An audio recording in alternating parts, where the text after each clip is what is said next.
Sir last time ನೀವು ಬಂದಾಗ last strike ಅಲ್ಲಿ ಒಂದು ಮಾತು ಹೇಳಿದ್ರಿ, if situation continues same trend we will involve chief minister ಅಂತ. ಅರ್ಥ ಆಯ್ತಾ? ಅದೇನ್ ಮಾಡ್ತಾರೆ ಚೀಫ್ ಮಿನಿಸ್ಟರ್? ನೋಡಿ, ನಾವು ಚೀಫ್ ಮಿನಿಸ್ಟರ್ ರೆಡಿ ಇದ್ದೀವಿ, ಬಟ್ ಯೂನಿಯನ್ ಒಗ್ಗಟ್ಟಿಲ್ಲ. ಇವರು ಸ್ಟ್ರೈಕ್ ಮಾಡ್ಬೇಕಾದ್ರೆ ಯಾವ MLA ಕನ್ಸಲ್ಟ್ ಮಾಡಿಲ್ಲ, ಯಾವ ಲೀಡರ್ ಕನ್ಸಲ್ಟ್ ಮಾಡಿಲ್ಲ. ಅವರು ಯೂನಿಯನ್ ಡಿಸಿಷನ್ ತಗೊಂಡು ಆಗಿದೆ. ಯೂನಿಯನ್ ಬಂದು ಸಮಸ್ಯೆಗಳನ್ನ MLA ಹತ್ರ ಹೇಳ್ಕೊಂಡಿದ್ರೆ ನಾವೆಲ್ಲ ಇವತ್ತು ಕೂಡ ಅವ್ರ ಪರವಾಗಿ ಫೈಟ್ ಮಾಡ್ಲಿಕ್ಕೆ ರೆಡಿ ಆಗಿದ್ದೇವೆ. ಬಟ್ ಅವ್ರು ಯಾವ MLA ಕೂಡ ಕನ್ಸಲ್ಟ್ ಮಾಡ್ಲಿಲ್ಲ. ಯೂನಿಯನ್ ಇದೆ, 4 ಯೂನಿಯನ್ ಇದೆ. 4 ಯೂನಿಯನ್ ಯಾರು ಕೂಡ MLA ಕನ್ಸಲ್ಟ್ ಮಾಡಿಲ್ಲ. ಅವರೇ ಡಿಸಿಷನ್ ತಗೊಂಡು ಕೂತ್ಕೊಂಡಿದ್ದಾರೆ. ಆಕ್ಚುಲಿ ಇಲ್ಲಿ ಕೂತ್ಕೊಳ್ಳೋ ಕೂಡ ಪರ್ಮಿಷನ್ ಯಾರು ಕೊಡ್ಲಿಲ್ಲ ಅವ್ರಿಗೆ. ನಾನೇ ಅವ್ರಿಗೆ PW ಅವರಿಗೆ ನಾನೇ ಕೂತ್ಕೊಂಡು ಪರ್ಮಿಷನ್ ಕೊಡಿಸಿದ್ದು. PW ಇಲಾಖೆಗೆ ಹೇಳಿ ಪರ್ಮಿಷನ್ ಕೊಡಿಸಿದ್ದು ನಾನೇ ಕೂತ್ಕೊಳ್ಳಿಕ್ಕೆ. ಅದು ಕೂತ್ಕೊಳ್ಳೋದ್ರಿಂದ ಸಮಸ್ಯೆ ಪರಿಹಾರ ಖಂಡಿತ ಆಗೋದಿಲ್ಲ.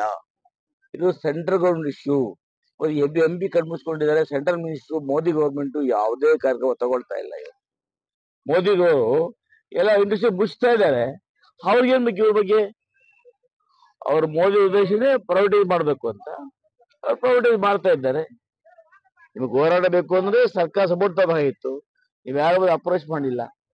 ಮತ್ತೆ ನಾವೇ ಇವರು ಕಾರ್ಮಿಕರು ಇಲ್ಲಿ ದಂಡಿ ಕೂತಾರೆ ಬಂದು ನಮ್ಮ ಮನವಿ ಹೇಳಿ ಅಂತ್ಯ ಮಾಡ್ಲಿಕ್ಕೆ ಹೇಳಿದೀವಿ. ಬಟ್ ಅವರು ರಿಜಿಡ್ ಆಗಿ ನಾವು ಮಾಡ್ತೀವಿ ಅಂದ್ರೆ ನನ್ನ ಪ್ರಕಾರ ಧರಣಿ ಮಾಡೋದ್ರಿಂದ ಅವ್ರಿಗೆ ಯಾವುದೇ ಪರಿಹಾರ ಸಿಕ್ಕೋದಿಲ್ಲ. ಸೆಂಟ್ರಲ್ ಗೌರ್ಮೆಂಟ್ ಇವ್ರ ಕಡೆ ಯಾವ ತಿರುಗಿ ನೋಡೋದಿಲ್ಲ, ಯಾವ ಮ್ಯಾನೇಜ್ಮೆಂಟ್ ಕೂಡ ಇಲ್ಲಿ ಬರೋದಿಲ್ಲ. ಅವ್ರ ಎಂಪ್ಲಾಯೀಸ್ ಅನ್ನ ಬೇರೆ ಕಡೆ ತಗೊಂಡು ತುಂಬಿಕೊಂಡ್ರೆ ಇವೆಲ್ಲರೂ ಕೂಡ ಕೆಲಸ ಇಲ್ಲದೆ ಆಗ್ತದೆ. ಯಾಕಂದ್ರೆ ಇವ್ರು ಯಾರು ಕೂಡ ಅಲ್ಲಿ ಸರ್ಕಾರಿ ನೌಕರರ ಟ್ರೀಟ್ ಮಾಡ್ತಾ ಇಲ್ಲ. ಈಗ ಅವ್ರು ಹೇಳಿದ್ರು ಅಗ್ರಿಮೆಂಟ್ ಅವತ್ತು ಆಗಿತ್ತು ಅಂತ. ಇವತ್ತು ಆ ಅಗ್ರಿಮೆಂಟ್ ಇಲ್ಲ. ಇವತ್ತು ಅಗ್ರಿಮೆಂಟ್ ಆಗತಕ್ಕಂಥದ್ದು management between contractor, not for union. ಏನ್ ಮ್ಯಾನೇಜ್ಮೆಂಟ್ ಆಗಿದೆ ಆ ಮ್ಯಾನೇಜ್ಮೆಂಟ್ ಆ ಕಾಂಟ್ರಾಕ್ಟರ್ಗೆ ಪ್ಲಸ್ ಮ್ಯಾನೇಜ್ಮೆಂಟ್ ಆಗಿರ್ತಕ್ಕಂಥದ್ದು. ಏನು ಈ ಜನ ಲೇಬರ್ ಸಪ್ಲೈ ಮಾಡಿ ಅಂತಾಗಿದೆ. ಮತ್ತೆ ಲೇಬರ್ ಕೊಡ್ತಾರೆ, ಅವ್ರ ಡ್ಯೂಟಿ ಜನ ಇವ್ರ ಕೆಲ್ಸಕ್ಕೆ ಹೋಗಿ ಲೇಬರ್ ಕೊಡ್ತಾರೆ. ಹಾಳಾಗೋದು ನಿಮ್ ಭವಿಷ್ಯ ಇರಲ್ವಾ? ಅಲ್ಲಿದ್ದು ಹೋರಾಟ ಮಾಡ್ಬೇಕು. ಆಚೆ ಬಂದ್ರೆ ನಿಮ್ಗೆ ರೈಸೇ ಹೊಟ್ಟೋಗ್ಬಿಡುತ್ತೆ. ಇವತ್ತು ಅವರು ಬೇರೆ ಅಪಾಯವನ್ನು ತಗೊಂಡ್ಬಿಟ್ರೆ ನಿಮ್ ಭವಿಷ್ಯ ಏನಾಗ್ತದೆ? ಯಾಗಲೇ 70 ಜನ ಬೇರೆ ಬಂದಿದ್ದಾರೆ, 120 ಜನ ಬಂದಿದ್ದಾರೆ.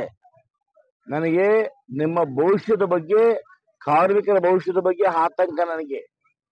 ಅದಕ್ಕೆ ನನ್ನ ಏನು ಟ್ರೂತ್ ಇದೆ ಅದನ್ನ ಮಾತಾಡಿದೆ. ಅದಕ್ಕೆ ಅವ್ರೆಲ್ಲ ಧರಣಿ ಮಾಡ್ತೀವಿ, ಇಲ್ಲೇ ಮಾಡಿ ಪರ ನಿಮ್ಮ ಸ್ವಯಂಪ್ರಭುತ್ವ ನಾವೇನು ಮಾಡ್ಲಿಕ್ಕೆ ಆಗೋದಿಲ್ಲ. ಆದ್ರೆ ನೀವು ನಿಜವಾಗ್ಲೂ ನ್ಯಾಯ ಸಿಗ್ಬೇಕು ಅಂದ್ರೆ ಈ ಅನ್ಯಾಯ ಕಾರ್ಮಿಕರ ಬೀದಿಯಲ್ಲಿ ಹಾಕೊಂಡು ಮಾಡೋದ್ರಿಂದ ಯಾವ ಪರಿಹಾರ ಸಿಗೋದಿಲ್ಲ. ಈಗ ನನ್ನ ಕ್ವಶನ್ಗೆ ನೀವು ಉತ್ತರ ಹೇಳಿಲ್ಲ. ಹೇಳಿ. ಚೀಫ್ ಮಿನಿಸ್ಟರ್ ಇನ್ವಾಲ್ವ್ ಮಾಡ್ತಾರೆ ಅಂತ ಹೇಳಿದ್ರಲ್ಲ, ಅದು ಚೀಫ್ ಇನ್ವಾಲ್ವ್ ಮಾಡ್ಬೇಕು. ಯಾರು ಕೇಳಬೇಕು? ಸೆಂಟ್ರಲ್ ಸಿಸ್ಟಮ್ ಅಲ್ಲಿ ಡಿಫೆನ್ಸ್ ಅಂತ ಕೆಲಸಕ್ಕೆ ಬರಲ್ಲ. ಸ್ಟೇಟ್ ಅಲ್ಲಿ ಇರೋದು, ನಮ್ ಡಿಸ್ಟಿಕ್ ಅಲ್ಲಿ ಇರೋದು ಫ್ಯಾಕ್ಟ್ರಿ. ಸೀದಾ ಅವರೇ ಒಪ್ಕೊಳ್ತೀನಿ. ಈಗ ಅದರ ಮಂದಿ ಯಾರು ದೃಷ್ಟಿ ಬರ್ಬೇಕು? ಯಾರು ಕೇಳ್ಬೇಕು? ಇವ್ರು ಕೇಳ್ಬೇಕು. ಯಾರನ್ನ ಕೇಳಿದ್ರು ಬಂದವರು? ಅವ್ರ 6 ಜನ MLAಗಳು ಮೀಟ್ ಮಾಡಿ ನಮ್ಮ ಪರಿಹಾರ ಈ ತರ ಇದೆ, ನೀವೆಲ್ಲ ನಮ್ಮ ಸಪೋರ್ಟ್ ಬರ್ಬೇಕು, CM ಹತ್ರ ನಮ್ಗೆ ಕರ್ಕೊಂಡು ಹೋಗಿ ಅಂತ ಯಾರನ್ನ ಕೇಳಿದ್ದಾರೆ? ಮತ್ತೆ ನೀವೇ ಕೇಳಿದ ಅಂದ್ಮೇಲೆ ನಮ್ಗೆ ಯಾರೇ ಬರ ನಮ್ಗೆ ದೂರ ಕೆಲಸ ಇರ್ತವೆ.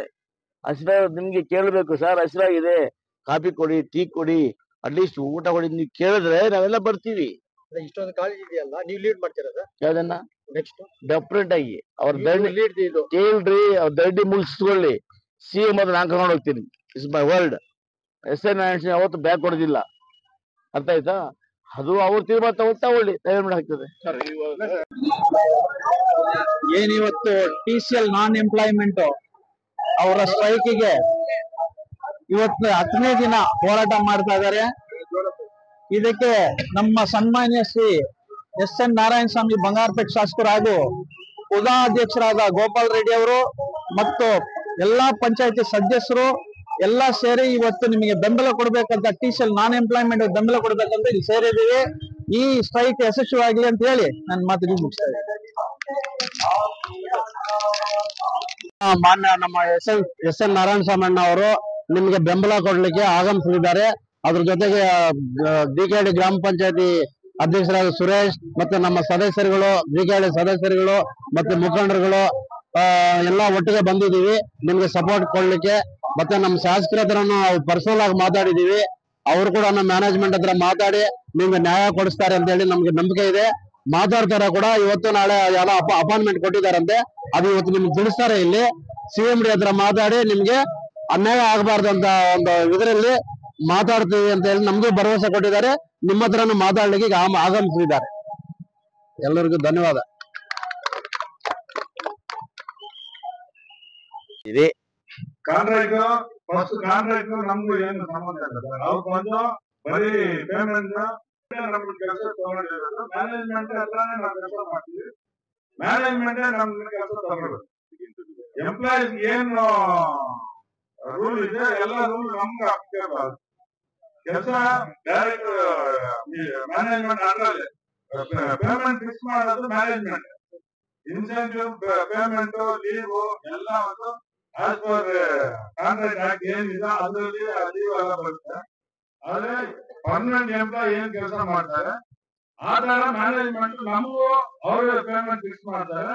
ಅವರೇ ಯಾವ ವೆಲ್ಫೇರ್ ಇದೆ ಎಲ್ಲ ಸ್ಕೂಲ್ ಮ್ಯಾನೇಜ್ಮೆಂಟ್ ಕೊಟ್ಟು ಕಾಂಟ್ರಾಕ್ಟ್ ಅವರು ಇವತ್ತು ನಾವು ಹೋಗ್ಬಿಡ್ತಾರೆ. ಆದ್ರೆ ನಮ್ಮ ಸೆಟಲ್ಮೆಂಟ್ ಅಲ್ಲಿ ಸ್ಕೂಲ್ ಕೊಡ್ತಾರೆ, ಬಸ್ ಫೆಸಿಲಿಟೀಸ್ ಇದೆ, ಕ್ಯಾಂಟೀನ್ ಫೆಸಿಲಿಟೀಸ್ ಇದೆ. ಆಮೇಲೆ ಪೇಮೆಂಟ್ ಫಿಕ್ಸ್ ಮಾಡೋದು ಮ್ಯಾನೇಜ್ಮೆಂಟ್, ಇನ್ಸೆಂಟಿವ್ ಕೊಡೋದು. ಕಾಂಟ್ರಾಕ್ಟ್ ಬರೀ ಸರ್ವಿಸ್.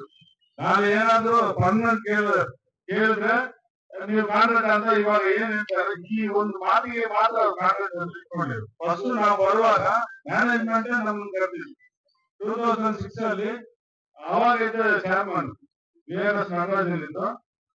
ಅವಾಗ ಒಂದು ಸ್ಕೀಮ್ ಮಾಡಿದ್ದಾರೆ, ಬೆಂಬಲ್ ಟ್ರೈನಿಂಗ್ ಸ್ಕೀಮ್ ಅಂತ ಒಂದು ಸ್ಕೀಮ್ ಮಾಡ್ಬಿಟ್ಟು ಆ ಸ್ಕೀಮ್ ನಾವು ಏನ್ ಆಚೆ ಐಟಿ ಎಲ್ಲ ಮಾಡ್ಬಿಟ್ಟು ಅವಾಗ ನಾವು ಇದ್ವಿ. ಅವಾಗ ಒಂದು ಅಡ್ವರ್ಟೈಸ್ ಮಾಡಿ ನಮ್ಮನ್ನೆಲ್ಲ ಕರೆದು ಬೆಂಬಲ್ ಟ್ರೈನಿಂಗ್ ಸೆಂಟರ್ ಅಲ್ಲಿ ಒಂದು ಇಂಟರ್ವ್ಯೂ ಮಾಡಿದ್ವಿ. ಇಂಟರ್ವ್ಯೂ ಮಾಡ್ಬಿಟ್ಟು ಈ ತರ ಬಂದು ಒಂದು ಸ್ಕೀಮ್ ಮಾಡ್ತೀವಿ, ನಿಮ್ಗೆಲ್ಲ ಫ್ಯೂಚರ್ ಅಲ್ಲಿ ಅಪಾಯಿಂಟ್ಮೆಂಟ್ ಮಾಡ್ತೀವಿ, ಒಳ್ಳೆ ಆರ್ಡರ್ಸ್ ಇದೆ, ನೀವೆಲ್ಲ ಬಂದಿರ್ಲಿ ಕೆಲಸಕ್ಕೆ ಸೇರ್ಬೇಕಂತ ಕರೆದಿದ್ರು. ಅವ್ರು ಏನ್ ನಮ್ನ ಕರೆದು ಮಾತಾಡಿ ಇಂಟರ್ವ್ಯೂ ಮಾಡಿದ್ರು.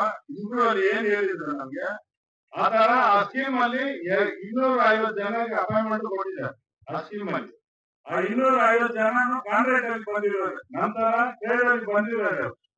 ಆ 250 ಜನಕ್ಕೆ ಅಪಾಯಿಂಟ್ಮೆಂಟ್ ಆಗುವಾಗ ಏನ್ ನಮ್ಗೆ ನಾಳೆ ನಿಮ್ಗೂ ಆಗುತ್ತೆ ಸ್ಕೀಮ್ ಅಲ್ಲಿ ಬ್ಯಾಚ್ ನಾವು ಮಾಡ್ತೀವಿ ಅಂತ ಅವ್ರು ಏನ್ ಹೇಳಿದ್ರು ಅದೇ ಆಶ್ವಾಸನೆ ತಗೊಂಡೆ ನಾವು ಕೆಲಸಕ್ಕೆ ಬಂದಿದ್ವಿ. ಆಮೇಲೆ ಎಂಪ್ಲಾಯೀಸ್ ಏನ್ ಕೆಲಸ ಮಾಡ್ತಾರೆ, ನಾವು ಪರ್ಮನೆಂಟ್ ಕೆಲಸ ಇವಾಗ ಮಿಷಿನ್ ಅಲ್ಲಿ ನಾವು ಆಪರೇಟರ್ ಟೀಚರ್ ಅವರು ಸೆಮಿ ಸ್ಕಿಲ್ಡ್ ಆಗಿ ಅವಾಗ ಕನ್ವರ್ಟ್ ಮಾಡಿದ್ರು. ಅವ್ರಿಗೆ 20 ವರ್ಷ ಸರ್ವಿಸ್ ಆಗಿರೋ ಟೀಚರ್ಸ್ಗೆ ಅವ್ರು ಅನ್ಸ್ಕಿಲ್ಡ್ ಸೆಮಿ ಸ್ಕಿಲ್ಡ್ ಇದ್ರೇನು ಅವ್ರಿಗೆ ಅನ್ಸ್ಕಿಲ್ಡ್ ಇಂದ ಸೆಮಿ ಸ್ಕಿಲ್ಡ್ ಕನ್ವರ್ಟ್ ಮಾಡ್ಬಿಟ್ಟು ಅವ್ರಿಗೆ ಟ್ರೈನಿಂಗ್ ಕೊಟ್ಟರು. ಟ್ರೈನಿಂಗ್ ಸೆಂಟರ್ ಬಂಧುಗಳೇ, ಬಾಬಾ ಸಾಹೇಬ್ ಅಂಬೇಡ್ಕರ್ ಅವರ ಆದರ್ಶಗಳನ್ನು ನಂಬಿ ಅವರ ಆಗಿರ್ತಕ್ಕಂಥ ಮಾರ್ಗದರ್ಶನದಲ್ಲಿ ಸಂವಿಧಾನವನ್ನು ನಂಬಿ ಭಾರತ ಇರ್ತಕ್ಕಂಥ BAML ನ ಎಲ್ಲ ನನ್ನ ಕಾರ್ಮಿಕ ಬಂಧುಗಳೇ, ಇಷ್ಟೊತ್ತು ಕೂಡ ನಿಮ್ಮ ಯೂನಿಯನ್ನ ಅಧ್ಯಕ್ಷರು ಸವಿವರವಾಗಿ ಎಲ್ಲವನ್ನು ಹೇಳಿದ್ದಾರೆ. ಇವತ್ತು ಕಳೆದ ಬಾರಿ ಕೂಡ ತಾವು ಸ್ಟ್ರೈಕ್ ಮಾಡಿದ್ರಿ. ಆ ಸಮಯದಲ್ಲಿ ನಾವೆಲ್ಲ ಮಾತು ಕೊಟ್ಟಿದ್ವಿ. ಏನ್ ಮಾತು ಕೊಟ್ಟಿದ್ವಿ? ನಿನ್ನೆಲ್ಲ ಕರ್ಕೊಂಡೋಗಿ ಮ್ಯಾನೇಜ್ಮೆಂಟ್ ಹತ್ರ ಮಾತಾಡಿಸ್ತೀವಿ, ಮಾತಾಡಿಸಿ ನಿಮ್ಮ ಸಮಸ್ಯೆಗಳಿಗೆ ಪರಿಹಾರ ಕೊಡ್ತೀವಿ ಕೂಡ ನಾವು ಹೇಳಿ ಬಂದರೆ ಜನ ಕೂಡ ಇವತ್ತು ಈ ಸಮಾಜದಲ್ಲಿ ವಿಶೇಷವಾಗಿ ಹಿಂದೆ BM ಕಟ್ಟುವಾಗ ನೆಹರೂರವರು, ಇಂದಿರಾ ಗಾಂಧಿ ಅವರು, ಅಂದಿನ ಕಾಂಗ್ರೆಸ್ ಸರ್ಕಾರ ಸ್ಥಳೀಯವಾಗಿ ಎಲ್ಲ ಜನಾಂಗ ಕೂಡ ಕೆಲಸ ಕೊಡಬೇಕು ಅಂತ ಹೇಳಿ ಸನ್ಮಾನ್ಯ ಎಂ.ವಿ. ಕೃಷ್ಣಪ್ಪನವರು ಕೇಂದ್ರ ಮಂತ್ರಿ ಆಗಿದ್ದಾಗ ಈ BML ಕಾರ್ಖಾನೆಯ ಸ್ಥಾಪನೆ ಮಾಡಿದ್ದು ನಮಗೆಲ್ಲ ಕೆಲಸ ಕೊಡಬೇಕು ಅಂತ. ಇವತ್ತು ನಾವು ಈ BML ಕಾರ್ಖಾನೆ ನಂಬಿ ಭಾರತ್ ಗೋಲ್ಡ್ ಸ್ಥಾಪನೆ ಆದ್ಮೇಲೆ ವಾಜಪೇಯಿ ಸರ್ಕಾರದ ಬಂದ ತಕ್ಷಣ ಈ ಗೋಲ್ಡ್ ವೇನ್ ಸ್ಟಾಪ್ ಮಾಡಿದ್ರು. ಅದಾದ್ಮೇಲೆ ಇಲ್ಲ ಅನೇಕ ಕುಟುಂಬಗಳಿಗೆ ಯಾವ ಮೈನ್ಸಲ್ಲಿ ಕೆಲಸ ಮಾಡ್ತಾ ಇದ್ರು ಅವರಿಗೆ ವಾಸ ಮಾಡ್ಲಿಕ್ಕೆ ಮನೆ ಇಲ್ಲ, ಅವರಿಗೆ ಸಂಬಳ ಇಲ್ಲ, ಅವರ ಮಕ್ಕಳು ವಿದ್ಯಾಭ್ಯಾಸ ಮಾಡಿಕೊಂಡು ಇವತ್ತು ಬೆಂಗಳೂರಿಗೆ ಚೆನ್ನೈಗೆ ಕೆಲಸ ಮಾಡ್ತಾ ಇದ್ರು. ಅದನ್ನು ತಾವೆಲ್ಲ ಕೂಡ ಅಪ್ಡೇಟ್ ಮಾಡಿದ್ವಿ. ಈ BML ಸಿಬ್ಬಂದಿ ಕಡಿಮೆ ಆಗ್ತಾ ಬಂದಂಗೆ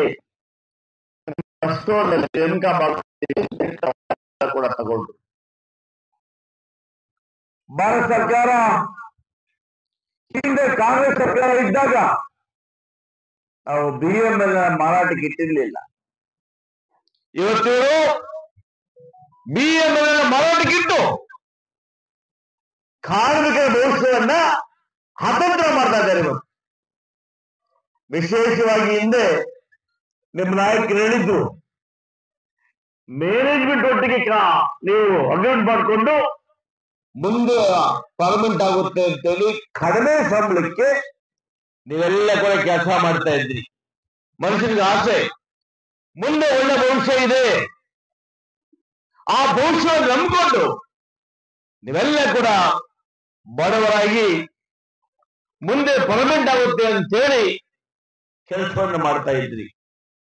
ಆದ್ರೆ ಈ ಬಿಜೆಪಿ ಸರ್ಕಾರ ಮೋದಿಯವರು ಬಂದ ಮೇಲೆ ವಿಶೇಷವಾಗಿ ಇವತ್ತು 12 ಅಗ್ರಿಮೆಂಟ್ ಕ್ಯಾನ್ಸಲ್ ಮಾಡಿ ನಿಮ್ಮೆಲ್ಲ ಕೂಡ ಟೆಂಡರ್ ಅಂತ ಹೇಳಿ ಔಟ್ಸೋರ್ಸ್ ಅಂತ ಟ್ರೀಟ್ ಮಾಡಿದ್ದಾರೆ.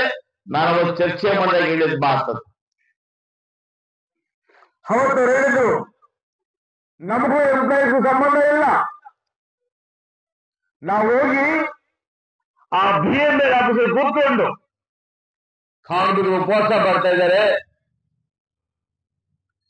24 ಗಂಟೆ ಆಗ್ತಾ ಇದೆ, ಅವರಿಗೆ ಒಂದು ಗ್ಲಾಸ್ ನೀರು ಕೂಡ ಆಗ್ತಾ ಇಲ್ಲ. ಗಲಾಟೆ ಮಾಡಿ ಅವ್ರು ಹೇಳಿದ್ರು ಇಲ್ಲ ಅವ್ರಿಗೂ ನಮ್ಗೆ ಸಂಬಂಧ ಇಲ್ಲ, ಅವ್ರು ಕಾಂಟ್ರಾಕ್ಟ್ ಲೇಬರ್ಸ್ ಅಂತ ಹೇಳಿ ಇವಾಗ ಉತ್ತರ ಕೊಟ್ಟರು. ನಾನು ಹೇಳ್ತೀನಿ, ಇವತ್ತು ಒಂದು ವೇಳೆ ನಿಮಗೆ ಪರ್ಮನೆಂಟ್ ಮಾಡಕ್ ಸಾಧ್ಯ ಇಲ್ಲ ಅಂದ್ರೆ ಇವತ್ತು ಸರ್ಕಾರ ವೇತನ ನಿಗದಿ ಮಾಡಿದೆ. ಇವತ್ತು ನಿಮಗೆ ಆ ವೇತನವನ್ನು ಕೊಡಬೇಕು. ಏನು ಅಣ್ಣವರು ಹೇಳಿದ್ರು ಆ ಸೌಲಭ್ಯಗಳು, ಯಾಕಂದ್ರೆ ಆ BML ನೌಕರ 1 ಲಕ್ಷ ತಗೊಂಡ್ರೆ 20,000ಕ್ಕೆ ಅವರಿಗಿಂತ 4 ಪಟ್ಟು ಹೆಚ್ಚು ಕೆಲಸ ಮಾಡ್ತೀವಿ ನಾವು. ಇವತ್ತು ಗೊತ್ತಿರೋ ಮಾಹಿತಿ ಪ್ರಕಾರ ಹೇಳ್ತೇನೆ, ಮೋಸ್ಟ್ ಎಂಪ್ಲಾಯೀಸ್ ಇಲ್ಲ ಅಂದ್ರೆ BML ಇಲ್ಲ. ಇವತ್ತು BML ಅಲ್ಲಿ ಏನ್ ಎಂಪ್ಲಾಯೀಸ್ ಇದೆ ಅವ್ರಿಗೆಲ್ಲ 58 ವಯಸ್ಸು ಆಗಿದೆ, ಒಬ್ಬರು ಕೆಲಸ ಮಾಡ್ಲಿಕ್ಕೆ ಆಗತ್ತಿಲ್ಲ. ಅವ್ರು ಹೇಳಿದ ಮಾತನ್ನ ಏನು, ನಾವು ಎಂಪ್ಲಾಯೀಸ್ ಮಾತ್ರ ಕೊಡ್ತೀವಿ. ಕೆಲಸ ಮಾಡೋದು ಎಂಪ್ಲಾಯೀಸ್ ಇವ್ರ ಕೆಲಸ ಮಾಡ್ತಕ್ಕಂಥ ಇವರು, ಲಾಭ ಅವ್ರಿಗೆ. ಇದನ್ನ ನಾನು ಖಂಡಿಸ್ತೇನೆ. ಖಂಡಿತವಾಗಿ ಕೂಡ ನಿಮ್ಮ ಬೇಡಿಕೆ ಸರಿಯಾಗಿದೆ. ಸಾಧ್ಯವಾದ್ರೆ ನಾನು ನಿಮಗೆ ರಿಕ್ವೆಸ್ಟ್ ಮಾಡ್ತೇನೆ, ಈ ಹೋರಾಟವನ್ನ ಚರ್ಚೆ ವಿವಿಧ ರೀತಿಯಲ್ಲಿ ಮಾಡಿದಾಗ ನೀವು ನನಗೆ ಅರ್ಥ ಆಗತ್ತೆ. ಇವತ್ತು ಪಾಪ 7 ದಿವಸ 11 ದಿವಸದಿಂದ ಇವತ್ತು ಈ ಮಳೆ ಚಳಿಯಲ್ಲಿ ಮನೆ ಬಿಟ್ಟು ಇವತ್ತು ನಿಮ್ಮ ಒಂದು ಹೋರಾಟಕ್ಕೋಸ್ಕರ, ಜೀವನಕ್ಕೋಸ್ಕರ, ನಿಮ್ಮ ಮಕ್ಕಳ ಭವಿಷ್ಯಕ್ಕೋಸ್ಕರ ಹೋರಾಟ ಮಾಡ್ತಾ ಇದ್ದೀರಿ. ಇವತ್ತು ನಿಮ್ಗೆ ಐಷಾರಾಮಿ ಬಂಗ್ಲೆ ಕೂಡ ಹೋರಾಟ ಮಾಡ್ತಾ ಇಲ್ಲ, ನಮಗೆ ಕಾರ್ ಕೂಡ ಹೋರಾಟ ಮಾಡ್ತಾ ಇಲ್ಲ. ಹಾಗಾದ್ರೆ ಕೆಲಸ ಮಾಡೋದಿಲ್ಲ, ಸುಮ್ಮನೆ ಸಂಬಳ ಕೊಡಿ ಹೋರಾಟ ಮಾಡ್ತಾ ಇದ್ದೀರಾ? ಇಲ್ಲ. ಆದ್ರೆ ಚರ್ಚೆ ಮಾಡುತ್ತಿದ್ರೆ ನಿಮ್ಮ ಹೋರಾಟವನ್ನ ಇದು ವಿವಿಧ ರೀತಿಯಲ್ಲಿ ಮಾಡಬಹುದಾಗಿತ್ತು. ಏನು ವಿವಿಧ ರೀತಿ ಅಂದ್ರೆ, ಈ ಭೀಮರ ಆಡಳಿತಕ್ಕೆ ಕಿವಿ, ಕಣ್ಣು, ಮೂಗು ಏನು ಇಲ್ಲ. ಹಸುವಿನ ಸಾಯ್ತಾ ಇದ್ರೆ ಅವ್ರು ನಮಗೆ ಸಂಬಂಧ ಇಲ್ಲ ಹೇಳ್ತಾರೆ ಅಂದ್ರೆ ಅವ್ರು ನಿಜವಾಗಿ ಮನುಷ್ಯ ಅವರು. ನಾನಿವತ್ತು ನಿಮ್ಗೆ ಇಷ್ಟೇ ಭರವಸೆ ಕೊಡ್ತೇನೆ, ಇಲ್ಲಿ ಧರಣಿ ಮಾಡೋದ್ರಿಂದ ಸಮಸ್ಯೆ ಪರಿಹಾರ ಆಗೋದಿಲ್ಲ. ನಾನು ನೇರವಾಗಿ ಮಾತಾಡುವಂತ ಮನುಷ್ಯ, ಹೊತ್ತು ಸುಳ್ಳು ಮಾತಾಡೋದಿಲ್ಲ.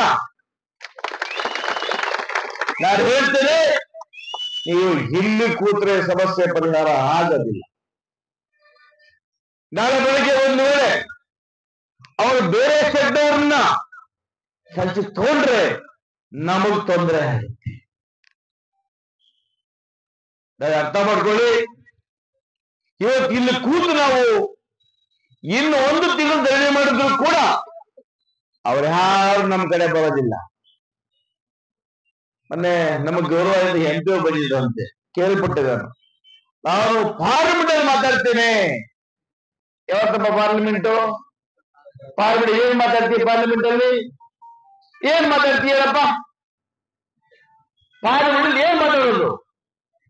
ಪಾರ್ಲಿಮೆಂಟ್ ಅಲ್ಲಿ ಏನ್ ಮಾತಾಡಿ ಪ್ರಯೋಜನ ಇಲ್ಲ. ಪಾರ್ಲಿಮೆಂಟ್ ಮಾತಾಡಬೇಕಾದ್ರೆ ನ್ಯಾಷನಲ್ ಪಾಲಿಸಿ ಇರ್ಬೇಕು. ಅವರೆಲ್ಲರೂ ಇದೆ ನ್ಯಾಷನಲ್ ಪಾಲಿಸಿ. ಇವತ್ತೆಲ್ಲ ಗೌರ್ಮೆಂಟ್ ಸೆಕ್ಟರ್ ಮುಗಿಸ್ತಾ ಇದ್ದಾರೆ.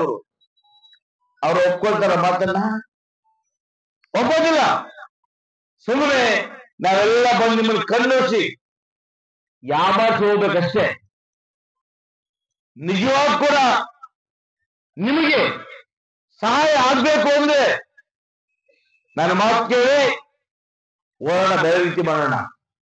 ಇವತ್ತು ನಾವೆಲ್ಲ ಕೂಡ ಧರಣಿಯನ್ನು ಬಂದ್ ಮಾಡಿ ಕೆಲಸಕ್ಕೆ ಹಾಜರಾಗೋಣ.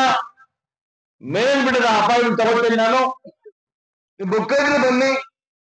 ಒಂದು ವೇಳೆ ನಮ್ಮ ಸಮಸ್ಯೆಗಳು ಒಪ್ಪೇ ಇಲ್ಲ ಅಂದ್ರೆ ಈ ಹೋರಾಟ ಇಲ್ಲಿ ಮಾಡಿ ಏನು ಪ್ರಯೋಜನ ಇಲ್ಲ.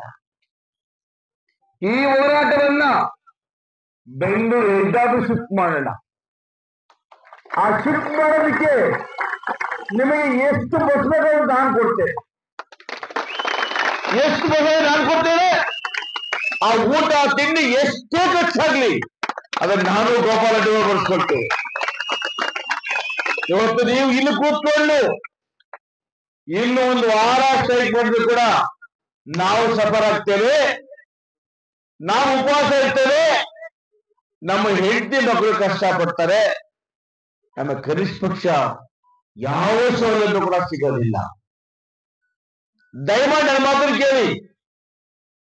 ಏನೇನು ನೀವು ಯೂನಿಯನ್ ಮುಖಂಡರಿದ್ದೀರಾ, ನಿಮ್ಮಲ್ಲಿ ನಾನು ಕೈ ಮುಗಿದು ಪ್ರಾರ್ಥನೆ ಮಾಡ್ತೇನೆ. ದಯಮಾಡಿ ನೀವು ಕೂತ್ಕೊಳ್ಳೋದ್ರಿಂದ ಏನು ಪ್ರಯೋಜನ ಆಗೋದಿಲ್ಲ. ಯಾರೋ ಬರ್ಬೇಕಂತವ್ರು ಬರ್ತಾರೆ, ಭಾಷಣ ಮಾಡ್ತಾರೆ, ಹೋಗ್ತಾರೆ. ನಿಮ್ ಹೊಟ್ಟೆ ತುಂಬುತ್ತಾ? ನಿಮ್ ಕೆಲಸ ಆಗುತ್ತಾ? ಇಲ್ಲ. ದಯಮಾಡಿ ಕೇಳಿ, ಈ ಹೋರಾಟ ಪ್ರವೇಶ ಮಾಡ್ಕೊಂಡಿದ್ರೆ ಏನೂ ಸಿಕ್ಕಾಗಿಲ್ಲ. ನಾನು 8 ಸತಿ ನೋಡಿದೆ. ಕೆಜಿಎಫ್ ಮಾಡ್ತಾ ಇದ್ದಾರೆ, ಯಾರು ಸ್ಪಂದನೆ ಸಿಗುತ್ತಾ ಅಂತ. ಸಮಯದಲ್ಲಿ ರೂಪ ಕೂಡ ಬಂದು ಹೋಗಿದ್ದಾರೆ. ಹೇಳಿ ರೂಪವನ್ನ, ಅಣ್ಣ ಅಪಾಯಿಂಟ್ ಕೊಟ್ಟಿದ್ದಾರೆ, ಅಣ್ಣ ಸೇವಾಲಯ 50 ಕೊಟ್ಟಿದ್ದಾರೆ, 19 ಕೊಟ್ಟಿದ್ದಾರೆ, ನಾವು ಹೋಗಿ ಬರ್ತೀವಿ. ಹೋಗಿ ಏನಮ್ಮ ಮಾಡ್ತೀವಿ ನೀನು? ಹೋಗೋದ್ ಸರಿ, ಆದ್ರೆ ಒಬ್ಬೊಬ್ಬರೇ ಹೋದ್ರೆ ಪ್ರಯೋಜನ ಆಗೋದಿಲ್ಲ. ನಾನು ಇವತ್ತು ಹೇಳ್ತೇನೆ, ನಮ್ಮ ಜಿಲ್ಲೆಯ ಕಾರ್ಮಿಕರ ಪರವಾಗಿ ಜಿಲ್ಲೆಯ ಎಲ್ಲಾ ಶಾಸಕರು ಪಕ್ಷಾತೀತವಾಗಿ ನಮ್ಮೊಟ್ಟಿಗೆ ಒಪ್ಪಿ ನಾವೆಲ್ಲ ಒಟ್ಟಿಗೆ ಹೋಗಿ ನೀವು ಪರಿಹಾರ ಮಾಡಿಲ್ಲ ಅಂದ್ರೆ ನಾವು ಕೋಲಾರ ಕೆಜಿಎಫ್ ಬಂಗಾರದಿಂದ ಬಂದ್ ಮಾಡ್ತೇವೆ ಮಾಡ್ತೇವೆ. ಯಾಕಂದ್ರೆ ಒಬ್ಬೊಬ್ಬರ ಹಬ್ಬ ಹೋಗ್ತಾರೆ, ಟೀ ಕೊಡ್ತಾರೆ, ನಮ್ಮನ್ನು ಕೂರಿಸ್ತಾರೆ, ಅವ್ರ ಕಾನೂನು ಬುಕ್ ತೋರಿಸ್ತಾರೆ. Okay okay yes yes okay okay ಇಟ್ಕೊಂಡ್ಬಂದು ಬರ್ತೀವಿ. ನಿಮ್ಮ ಹೊಟ್ಟೆ ತುಂಬುತ್ತಾ? ನಿಮಗೆ ಪರಿಹಾರ ಸಿಗುತ್ತಾ? No, it's impossible.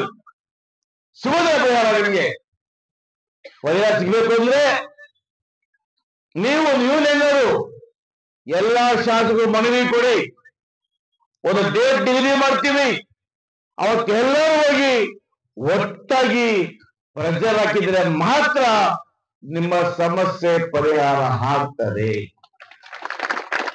ಅದು ಮಾಡಿಲ್ಲ ಅಂದ್ರೆ ಖಂಡಿತ ಹೇಳ್ತೀನಿ, ಧರಣಿ ಮಾಡೋದ್ರಿಂದ ಸಮಸ್ಯೆ ಪರಿಹಾರ ಆಗೋದಿಲ್ಲ.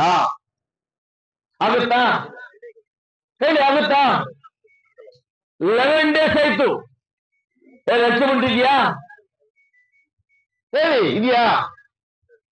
ನಾನು ನಿಮಗೆ ರಿಕ್ವೆಸ್ಟ್ ಮಾಡ್ತೀನಿ, ಯೂನಿಯನ್ ಮುಖಂಡರಿಗೆ, ಇಲ್ಲಿ ಪಾರ್ಟಿ ಪಕ್ಷ ಬೇಡ, ನಾನು ರಾಜಕೀಯ ಮಾತಾಡೋದಿಲ್ಲ.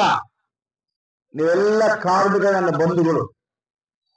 ನೀವೆಲ್ಲ ಕೂಡ ಈ ಚಳಿ ಮಳೆಯಲ್ಲಿ ಕೂತು ಧರಣಿ ಮಾಡೋದ್ರಿಂದ ಏನು ಇವತ್ತು ಪ್ರತಿಫಲ ಆಗೋದಿಲ್ಲ. ದಯಮಾಡಿ ನನ್ನ ಮಾತನ್ನು ಕೇಳಿ, ಧರಣಿಯನ್ನು ಮುಕ್ತಾಯಗೊಳಿಸಿ ನೀವು 10-20 ಟೀಮ್ ಮಾಡ್ಕೊಳ್ಳಿ. ಫಸ್ಟ್ ನಿಮ್ಮ ಟೀಮ್ ಅನ್ನು ಮೊದಲು ನಾನೇ ಬರ್ತೀನಿ ನಿಮ್ಮ ಮಟ್ಟಿಗೆ, ಎಲ್ಲ MLA ಹತ್ರ ಮಾತಾಡೋಣ. ಇಲ್ಲ ಅಂದ್ರೆ ಬೆಳಗಾಮಲ್ಲಿ ಸೆಷನ್ ಇದೆ, ಅವತ್ತು ಎಲ್ಲ MLA ಸಿಗ್ತಾರೆ, ಅವನ್ನೆಲ್ಲ ನಾನೇ ಒಗ್ಗೂಡಿಸ್ತೀನಿ. ಅವನ್ನೆಲ್ಲ ಕರ್ಕೊಂಡು ಒಟ್ಟಿಗೆ ಹೋದ್ರೆ ಮಾತ್ರ ನಿಮಗೇನಾದ್ರೂ ಸ್ವಲ್ಪ ಮಟ್ಟಿಗೆ ಪರಿಹಾರ ಸಿಗಬಹುದು ಅಂತ ಹೇಳಿ ನನ್ನ ಅನಿಸಿಕೆ. ದಯಮಾಡಿ ಯೋಚನೆ ಬಂಧುಗಳೇ, ನಾನು, ರೂಪಮ್ಮ, ನಾವೆಲ್ಲ ನಿಮ್ಮ ಪರವಾಗಿದ್ದೇವೆ. ಆದರೆ ನಿಮ್ಮ ಸಮಸ್ಯೆಗೆ ಪರಿಹಾರ ಆಗ್ಬೇಕಲ್ವಾ? ಪರಿಹಾರ ಆಗ್ಬೇಕಂದ್ರೆ ಇದೊಂದೇ ದಾರಿ. ನಾವೆಲ್ಲ ಸೇರಿ ಇಡೀ ಜಿಲ್ಲೆಯ MP, MLAಗಳು, KD ಅಧ್ಯಕ್ಷರು, ನಿಮ್ಮ ಕಾರ್ಪೊರೇಟ್ ಅಧ್ಯಕ್ಷರು, ಪುರಸಭಾ ಅಧ್ಯಕ್ಷರು, ನಾವೆಲ್ಲ ಒಂದು ನಿಯೋಗ ಟೀಮ್ ಹೋಗಿ ಆ ಹೈಕಮಾಂಡ್ ಅನ್ನ ಬೆದರಿಸಿದ್ರೆ ಮಾತ್ರ ಪರಿಹಾರ ಆಗ್ತದೆ. ಬರೀ ಕೂತ್ಕೊಂಡು ಧರಣಿ ಮಾಡಿಕೊಂಡು ಧಿಕ್ಕಾರ ಧಿಕ್ಕಾರ ಅಂದ್ರೆ ಡೌನ್ ಡೌನ್ ಅಂದ್ರೆ ನಾವೇ ಡೌನ್ ಆಗೋದು ಅಲ್ವಾ? ನಮ್ಮ ಬಡವರಿಗೂ ಕೇಳಿಸ್ಬೇಕು ಅಂದ್ರೆ ನಮ್ಮ ಹೋರಾಟ ಅವ್ರ ಮನೆ ಬಾಗಿಲು ತಟ್ಟಬೇಕು. ಹೌದಲ್ಲ? ದಯಮಾಡಿ ಹೇಳ್ತೀನಿ ಕೇಳಿ, ನನ್ನ ಮಾತಿನ ಗೌರವ ಇದ್ರೆ ದಯಮಾಡಿ ಮುಖದ ಅರ್ಥ ಮಾಡ್ಕೊಳ್ಳಿ. ಈ ಸ್ಟ್ರೈಕ್ ಅನ್ನ ಇವತ್ತು ಮುಕ್ತಾಯಗೊಳಿಸಿ ನಾನು